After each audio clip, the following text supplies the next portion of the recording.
స్వీకరిస్తాం. కానీ మీకు తినేది ఉంటుంది, ఏమి నాన్ వెజ్. దానికోసం మీరు ఏం చేస్తారు? నైవేద్యాన్ని దేని పెడతారు? మేకని, కోడికి పెడతా ఉంటారు. అవునా? ఆ మేక నైవేద్యంగా పెట్టేటప్పుడు బాగా గమ్మత్తు ఉంటుంది. అదంటే యాక్సెప్ట్ చేయాలన్నమాట. ఏమి నైవేద్యం అయితే ఇట్లా కదిలియాలన్నమాట. జడిపించినట్టు జడితీయకపోతే దాని నోట్ల మందులు వస్తారా? కళ్ళు పోసి జడిపించి మరీ నైవేద్యం పెడతారు. నైవేద్యం పెట్టమంటే మేకను వదిలిపెట్టమంటే దుర్గుణాన్ని వదిలిపెట్టమని. మీరు నిజంగా దాన్ని చంపుడు కాదు. దానికి పిల్లలు ఉండరు, ఆ మేకకు పిల్లలు ఉంటారు లేదా? దాన్ని చంపితే దానికి బాధ కలగదా? అది ఉలిగిలి కొట్టుకోదా? అక్కడ ప్రకృతిలో పండ్లు పొలాలు లేవా? ఉన్నాయి. మీకు తినేందుకోసం అది క్రియేటెడ్ కాన్సెప్ట్. అర్థమవుతుందా? దేవత గాని భగవంతుడు గాని నైవేద్యంగా జంతువుల్ని పెట్టుమని అడగడు.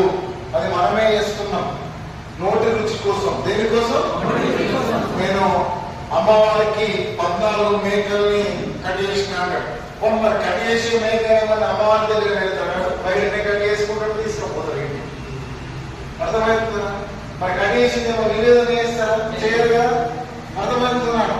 సో నైవేద్యంగా ఏం కూడా పెట్టచ్చు, మనం ప్రసాదాన్ని కూడా, స్వీట్ ప్రసాదాన్ని కూడా చేసి పెట్టచ్చు. దాన్ని బలి చేయాల్సిన అవసరం లేదు. తర్వాత మంచి మంచి ఫంక్షన్లకు, చిన్నపిల్లల వేషకరణాలు, చిన్నపిల్లల ప్రోగ్రాంలు అప్పుడు కూడా ఏం చేసుకుంటారు? జంతువుల్ని బలిస్తూ ఉంటారు. అంటే అంత శుభకార్యంలో ఒక అపశృతి. వివాహం చేసేటప్పుడు 6 మేకలు కట్. అంటే మీరిద్దరు పెళ్లి చేసుకుంటే 6 మేకలు నచ్చిపోవాలా?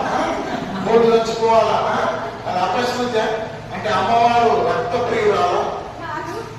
అంటే మీరు క్రియేట్ చేసిన మీరు తినాలనుకుంటే దీన్ని తెచ్చుకొని కట్ చేసేందుకు తప్పక ఆ రకంగా నైవేద్యంగా ఏం కూడా పెట్టచ్చు, మనం ప్రసాదాన్ని కూడా పెట్టచ్చు. సార్ మీరు పెట్టలేదని అడగకపోయినామా? సమస్య.